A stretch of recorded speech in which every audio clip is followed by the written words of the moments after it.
Assalamualaikum warahmatullahi wabarakatuh. Kembali lagi di Iki Channel, baca cerita seputar manhwa. Sebelum memulai ceritanya, berikan dukungan ke channel ini dengan cara like, comment, and subscribe. Dan jangan lupa tekan tombol notifikasi lonceng agar tidak ketinggalan alur cerita lainnya. Oke, kita langsung masuk saja ke alur ceritanya. Cekidot.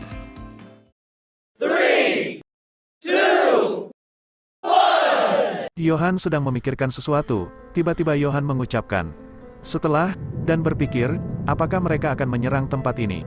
Jika mereka menyerang, kapan tepatnya, dengan dan seburuk apa? Johan pun mulai bertanya-tanya, kenapa orang lain melakukan pembantaian? Untuk apa mereka menghabisi orang-orang, memeriksa orang yang selamat sebelumnya dan berkeliaran di sekitaran kamp itu hancur karena satu kejutan? Kenapa orang lain tidak menetap dan berkeliaran? Apakah kau berlarian mencari yang selamat? Tidak. Cukup stabil untuk mendirikan kamp dan membaginya. Masih cukup banyak manusia yang hidup. Tiba-tiba Johan menggebrak meja dan berpikir. Tidak, apakah mereka tahu soal gelombang zombie? Omong kosong. Ini adalah aturan yang baru saja aku sadari setelah 1,5 tahun berlalu dan aku kehilangan banyak kamp. Tapi aku pasti sudah menyadarinya dalam 6 bulan. Tiba-tiba Sarah memanggil Johan. Aku kaget, ucap Johan. Sarah pun berkata, apa? Kenapa aku membuatmu terkejut? Johan bertanya, ada apa? Sarah menjawab, ada yang bikin cemilan kesini, makanlah. Johan pun menjawab, nanti saja. Sarah pun meminta, oh, ayolah kemari dan makanlah, kalau kau enggak datang, kau akan bikin mereka kecewa. Johan pun meminta Sarah untuk pergi. Hus, tiba-tiba Sarah mendekati Johan dan menaruh 2 gunung ke sisi tangan Johan dan berkata, apa kau tahu seperti apa rasanya menunggu? Johan pun bingung atas perkataan Sarah. Sarah pun berkata, kau terus saja bekerja setiap hari.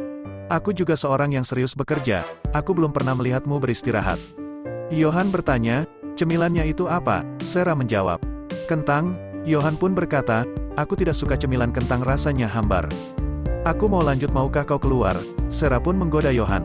Atau kamu mau? Sarah, muka Johan pun merah. Johan pun mengalihkan pembicaraan. Ayo pergi, ayo makan cemilan. Sarah pun ngomel, kok malah kabur?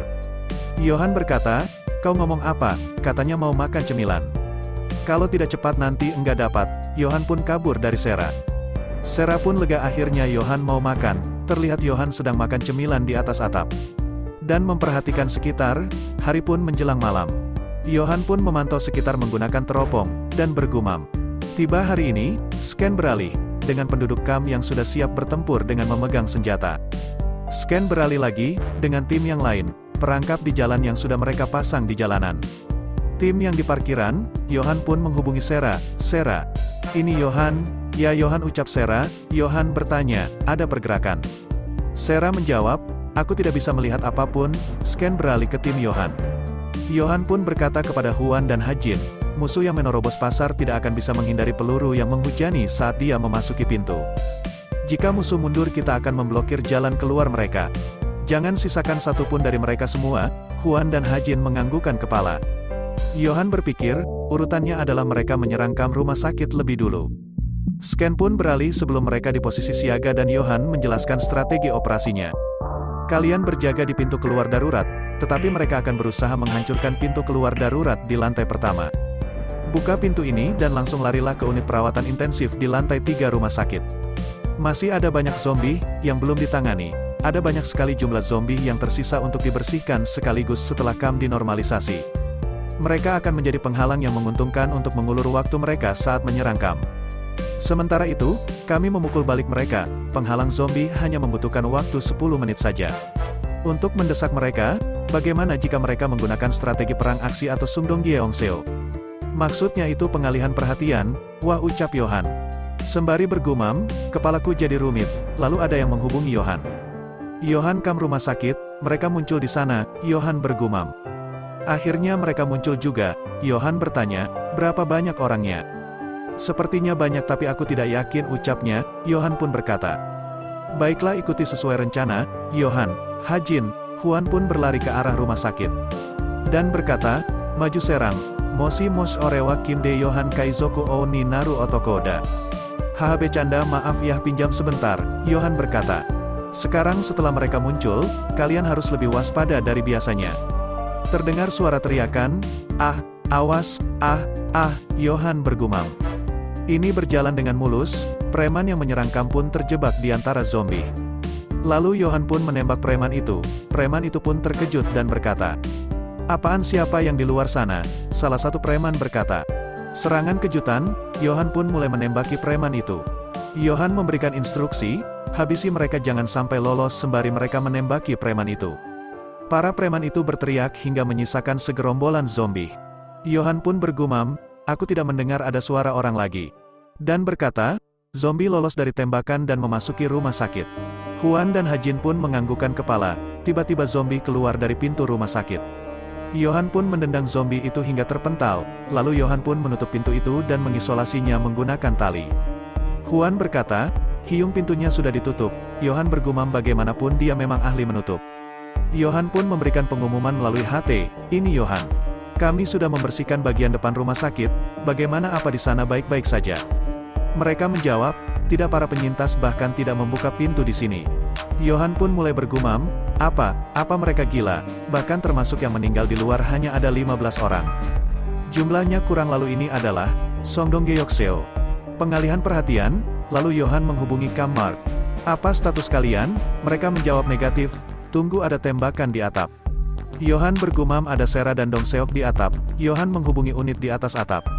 "Sera, apa terjadi sesuatu?" Atas atap aku tidak bisa mendengarmu." "Ada apa di sana?" Ternyata Sera sudah dilumpuhkan oleh preman di atas atap. Preman itu berkata, "Hehehe, sakit kan lu pakai sok ngelawan." Preman itu pun menjulurkan lidahnya, scan beralih ke Johan. Huan pun panik, "Kenapa, apa yang terjadi pada Sera?" Johan berkata, Tidak ada balasan dari radio, mari lihat apa yang terjadi." Huan pun panik dan berkeringat dan meminta Johan untuk kembali. Johan pun masih bersikap tenang, tiba-tiba dari HT ada jawaban. Di lantai 1 Mart itu mereka, Johan bertanya, "Berapa banyak?" Unit Mart lantai 1 menjawab, "Aku tidak tahu." Johan pun berkata, "Aku akan segera datang, berjuanglah sekuat tenaga," dan atas atap tidak memberikan jawaban. "Periksalah secepatnya." Unit Mart lantai 1 berkata, "Siap Kapten." Serang mereka, Johan pun terlihat memikirkan sesuatu. "Pintu atap terkunci dari luar, kecuali kau disergap. Tidak mungkin ada situasi di mana kau tidak bisa menjawab panggilan radio. Ini bukan kejutan lagi, Mart adalah bangunan 5 lantai.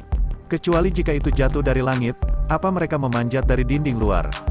Tidak mungkin, itu mustahil." "Tidak, bagaimana jika itu mereka? Jika harus, mereka pasti akan memanjat tembok itu."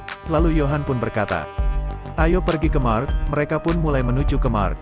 Tiba-tiba ada panggilan dari HT, "Johan, apa kau datang?" Johan pun menjawab, "Iya, dalam sekitar 10 menit, bagaimana di sana?" "Aku menghabisi beberapa orang, 4 sisanya menghilang. Sepertinya dia kabur, haruskah aku mengejarnya?" Johan pun terkejut sambil bergumam. 4, jika ada 4 jumlahnya terlalu berbahaya, mungkin mereka memancing untuk keluar dan memukul semuanya sekaligus. "Bersiaga saja, aku yang akan pergi." Lalu Johan pun terkena benang. Dan terjatuh, lalu anak pun melesat ke paha Huan. Huan berteriak, "Panah!" Johan berkata, "Berlindung." Lalu Johan merasa ada bahaya di belakangnya. Ternyata tembakan anak panah, Johan pun menghindarinya. Dan berkata, "Serangan dari kanan." Hajin bawa Huan. "Sembunyilah di belakang mobil." Hajin pun langsung menuruti perkataan Johan. Johan pun ikut berlindung juga. Hajin berkata, "Apa-apaan?" Johan berkata, "Mereka menghadang jalan." Johan bergumam, "Ini sudah jelas aksi 2 arah atau Seong Dong Gyeoseo." Lalu Johan mengamati situasi, dan bergumam, "Yang lain pergi memukul. Dan sisanya menunggu kedatangan kami." Terlihat zombie mulai berdatangan. Salah satu preman itu menyalakan petasan, dan melemparnya ke arah Johan. Petasan itu pun jatuh tepat di samping Johan. Lalu Johan pun melirik ke petasan itu, ternyata banyak zombie yang berada di seberang mereka. Johan bergumam, "Sial, ada sekitar 5 atau 6 orang saat melempar petasan." Huan pun terlihat kesakitan. Johan bergumam, "Huan tidak bisa terus bertahan di sini.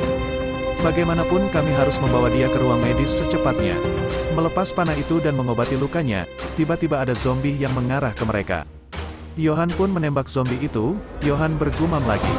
Tidak ada waktu, Johan pun menembaki zombie yang mendatanginya. Johan berkata, "Hajin, kau bisa lihat jendela pecah di lantai 2 gedung itu?" Hajin menjawab iya. Johan berkata, bisa kau ambil petasan itu dan melemparnya ke sana? Hajin menjawab, kurasa bisa. Baiklah, setelah aku menghitung 3 cepat lempar ke sana.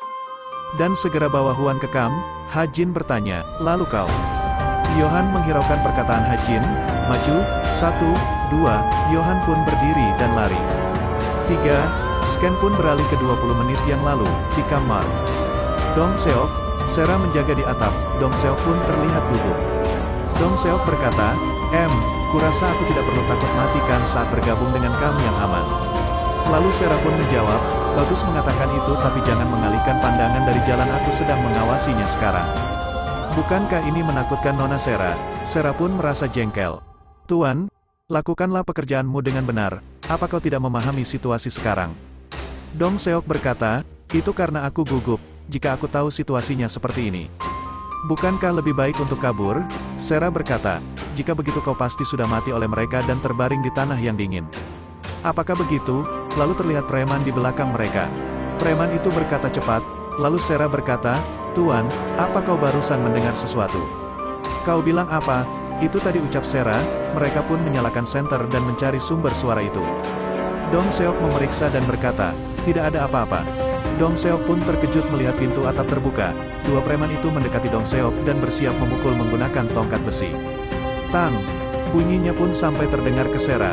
Sera pun bertatapan dengan 2 preman itu. Preman itu berkata, tuh lihat cakep juga, bolehlah dicoba. Sera pun gemetar ketakutan. Sera pun teringat percakapannya dengan Huan. Sera bawa pistol ini, aku akan mengajarimu cara menggunakannya. Lalu Sera pun menodongkan pistol ke arah 2 preman itu. Harusnya begini seperti yang diajarkan. Preman itu ketakutan dan berkata, sial dia bawa pistol. Sera pun menembak namun meleset. Sera masih menembak namun masih meleset, dan tembakan terakhir pun mengenai salah satu preman itu. Preman itu pun mati, lalu Sera bergumam, yang satunya. Sera pun kena pukul, dan terjatuh, pistolnya pun juga ikut terjatuh. Preman itu berkata, ah mantap, yang begini biasanya enak lu masih hidup. Woda mati, jadi sendiri deh gue. Preman itu pun melirik ke Sera. Sera pun masih tersungkur. Preman itu pun meludah ke rekannya dan berkata, enggak guna lu, udah capek-capek manjat. Yohan menghubungi Sera. Sera, apa terjadi sesuatu? Atas atap aku mendengar jawabanmu. Sera, preman itu berkata, kui waktunya menikmati jarahan. Hia, wih gue penasaran apa ada cewek lain yang semohai dia di sini. Lu mau tahu gimana gue tadi bisa sampai di mari? Itu si X yang lu bunuh ngebantuin gue naik kemari. Intinya gue gampang masuk gedung ini, karena gue masuk lewat atas ngerti. Bisa saja gagal terus kacau, gue masuk dengan hati-hati karena gue bakal pergi dengan aman. Ini akan jadi santapan enak, mantap. Sera pun merintih kesakitan. Preman itu berkata, lu enggak ngira kan kalau akan ketemu sama gue. Lagi pula manjatnya susah oi, jadi sepadanlah. Preman itu pun ngebuang pisau. Lalu preman itu membalikan badan Sera. Sera pun berkata, tanganku dasar bajingan sialan. Penglihatan Sera pun masih kabur. Preman itu berkata, gue baru mau ngomong buat lu jangan mati, lu udah sadar aja. Bagus, lu mau langsung cepet mati, atau pasrah aja gue ngenskuy. Ngomong-ngomong gue jago loh. Sera berkata, jadi itu butuhmu. Kecil sekali, kau ke atas sini hanya untuk hal tidak berguna. Sera pun meludah. Preman itu berkata, aku juga memukulmu dengan keras, benarkan? Buruk sekali, jadi kenapa kau tidak langsung melakukannya, ucap Sera. Sembari preman itu menodongkan pistol ke mulut Sera. Awas, taruh apapun itu di lantai sampah, karena kepalaku masih pusing, lakukan perlahan. Bagus, sepatu pasang telinga lu baik-baik, apa ini pertama kali buat lu? Sera berkata, tunggu sebentar. Preman itu berkata, kenapa? Sera pun tersenyum, lalu mencongkel mata preman itu. Preman itu pun berteriak kesakitan. Sera pun menendang preman itu hingga terpental. Preman itu masih berteriak kesakitan sembari keluar darah di matanya dan berkata, sialan. Sera pun mengambil pisau yang dibuang preman tadi. Tiba-tiba preman itu menembak Sera. Sera pun terkejut hingga mengenai pipinya. Preman itu berkata, mau kemana lu? Preman itu berteriak, sembunyi di mana lu? Dasar lu cewek bangsoy. Tangan Sera gemetar ketakutan. Preman itu berkata, sialan sekali. Sera bergumam, tanganku terus gemetar. Apa aku harus lari mengendap seperti ini dan meminta bantuan orang-orang di bawah? Yohan, apa yang akan dia lakukan jika di situasi ini? Jika itu Yohan dia akan, Sera mengingat perkataan Yohan. Bangun hadapilah, Sera pun bergumam, lawan, sambil berlari ke arah preman itu. Siap-siap Sera mengarahkan pisau ke preman itu, namun preman itu menangkap Sera dan berkata, "Kena kau." Preman itu menodongkan pistol ke kepala Sera dan bersiap menarik pelatupnya. Sera berkata, "Tak ada pelurunya itu percuma brengsek." Sera pun mengarahkan pisaunya ke dagu preman itu, dan menusuk hingga tembus dan membuat preman itu langsung mokat. Mata dan mulut preman itu pun mengeluarkan banyak cahaya. Hingga cipratannya mengenai Sera, preman itu pun terjatuh dengan pisau Sera yang menancap di dagunya. Sera pun masih berdiri dan melihat ke arah preman itu, dan berkata, "Sampai jumpa, psikopat sampah." Scan beralih ke Yohan yang menghitung. 1, 2, 3, Yohan pun maju ke arah jendela. Hajin pun mengambil petasan itu, lalu melempar petasan itu sambil berteriak. Petasan itu pun meluncur ke arah jendela preman itu. Lalu preman itu pun bersiap menembakkan anak panahnya. Dan anak panahnya pun meluncur. Yohan pun merasakan adanya bahaya. Ternyata anak panah itu sudah dekat dengan kepalanya. Yohan pun terkejut, lalu dengan mudahnya Yohan menghindari anak panah itu. Petasan itu pun mengenai preman itu. Yohan pun kebingungan. Hajin berkata, "Yohan kau barusan." Yohan meminta Hajin untuk lari. Hajin panik dan menjawab, "Itu, iya." Huan merintih kesakitan. Hajin pun terkejut dan bergumam, "Apa itu langkah Yohan barusan?" Yohan pun mulai menembaki zombie. Gerombolan zombie pun melirik ke arah Yohan. Yohan tetap menembaki zombie-zombie itu. Segerombolan zombie itu pun mulai ke arah Yohan. Hajin pun menyerang zombie sembari menggendong Huan. Hajin terus maju dan menebas zombie. Hajin bergumam, "Satu-satunya kesempatan untuk lari adalah sekarang." Yohan melirik ke arah Hajin, dan bergumam, "Tadi itu hanya sesaat tapi jelas sekali. Barusan waktu telah berhenti. Apakah di scan ini Yohan mendapatkan kekuatan super?" Yohan masih bergumam, "Itu pasti cuma ilusi, setiap akan mati. Konsentrasi tinggi yang menyelamatkan hidupku terpicu lagi." Perasaan kesemutan ini, tanda krisis yang familiar, yang menandakan situasi krisis. Preman itu berkata, "Wah cepetan." Yohan pun melirik ke jendela. Petasan itu perlahan mulai redup sampai akhirnya jendela itu pun gelap kembali. Zombie pun mulai mengarah lagi ke Yohan, lalu Yohan mengeluarkan pisaunya, lalu menebas leher zombie itu. Yohan mendengar sesuatu. Para preman pun berlari ke bawah dan berkata, "Mana dia? Gue nggak lihat dia, aneh sampai sekarang masih ada nih suara dari sini." Yohan pun menembak preman itu terkejut dan berkata apa. Lalu preman itu mencari arah tembakan itu namun tidak sempat menengok, mereka pun sudah kena tembakan dari Yohan. Yohan pun memperlihatkan kerutan di wajahnya. Scan pun beralih ke Yohan yang menaruh salah satu tangan preman itu ke pintu, dan mengikat tangan preman itu di gagang pintu. Lalu Yohan membuka pintunya, ternyata banyak sekali zombie yang ada di dalam. Preman yang pingsan itu pun terduduk. Yohan bergumam, "Kenop pintu di sekitar sini, semuanya hancur jadi mereka tidak bisa mengunci pintu. Mereka ada di lantai 2, berapa banyak orang yang menunggu di dalam." Rasanya seperti umpan pancing di laut dalam. Yohan pun mirelot pelurunya, dan bergumam, "Kelompok ini juga memiliki pangkat dan akan memiliki anggota elit. Keterampilan menggunakan panah otomatisnya luar biasa. Operasi taktis itu mengancam dan akurat. Mereka yang ada di sini sekarang cenderung menjadi anggota kunci organisasi. Saat aku membuka pintu ini, aku harus menghadapi pertempuran nyata. Itu pertanda bahaya yang jelas. Meninggalkan kamp dan berlari sendirian dapat menghindari bahaya ini. Baik, aku tidak memiliki kewajiban untuk menyelamatkan mereka. Dan untuk melakukannya, kau mengulanginya lagi. Mengambil resiko untuk kawanmu, setelah janji berkali-kali untuk tidak melakukannya lagi." Yohan teringat masa lalunya sebelum regresi. Tidak, ini berbeda dari yang dulu. Alasan pertarungan ini adalah karena mereka rekan kerja. Itu bukan karena kau memberi mereka ikatan. Cuma, aku benci terjadi masalah pada rencanaku. Jika kau peduli padanya, pukulan saat membacanya terlalu besar. Tenanglah menghadapi kehilangan. Yohan pun perlahan membuka pintu itu. Jadi, kau tidak ingin mengacaukan rencanamu, jadi mengambil resikonya saja. Tiba-tiba preman di dalam melayangkan sebuah pukulan menggunakan tongkat besi. Yohan pun menghindarinya, dan menembak preman itu mengenai jantungnya. Pemanah di dalam pun menembak mengenai temannya. Yohan pun membuat perisai dari mayat preman itu. Lalu Yohan menembaki preman yang ada di dalam, dan mengenai 2 orang preman. Yohan bergumam, "Pikirkan saja satu hal, bunuh semua orang." Lalu Yohan menendang meja yang menghalang di depannya. Sampai meja itu bergerak dan mengarah kedua preman itu dan jatuh dari jendela. Preman itu berteriak, "Wah, mati." Tangan Johan pun bereaksi kesemutan lagi. Pertanda adanya bahaya, ternyata di belakang Johan ada zombie. Johan pun tergigit oleh zombie, Johan merintih kesakitan. Johan sudah tidak tertolong lagi karena sang MC telah tergigit zombie. Apakah sang MC akan mati dan berubah menjadi zombie?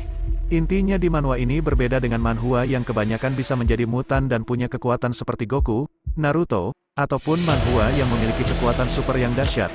Ceritanya semakin seru rekan survival, dukung channel ini dengan cara like, komen, share and subscribe agar bisa mencapai 1000 subscriber dan membawakan alur cerita menarik lainnya. Terima kasih sudah menonton dan terus mendukung channel ini. Sampai jumpa di kelanjutan ceritanya.